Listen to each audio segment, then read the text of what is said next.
vardı güler yüz, abırlı heyal el ayağı düz. Nurlu üzü vardı huri misalı, bembeyaz saçları nurdan boyalı. Bir yürek vermişti ona yarada, hem insan hem melek yarı yarıda.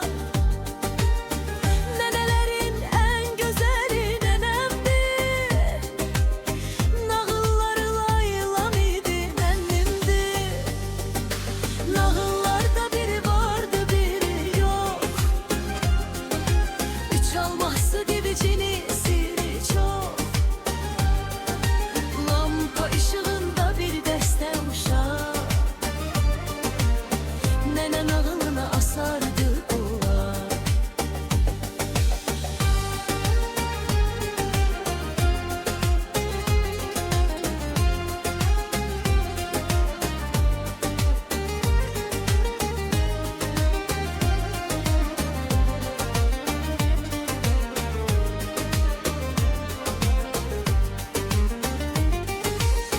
Nenemin ışığı ondan güçlüydü, sinesi nağılla dolu mürcüydü.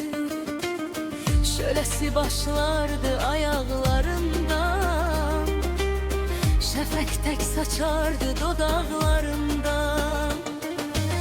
Çiğ kerpik takmada geceler herde,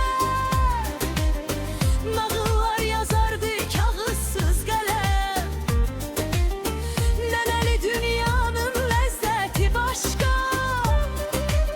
şekeri, hürmeti, izzeti başka. Nağıllarda biri vardı biri yok, üç alması gibi cini siri çok. Lampa ışığında bir deste uşak, nene nağılına asardı kulak. Nağıllarda biri vardı biri yok, üç alması gibi cini siri çok. Lampa ışığında bir deste uşak, nene nağılına asardı kulak.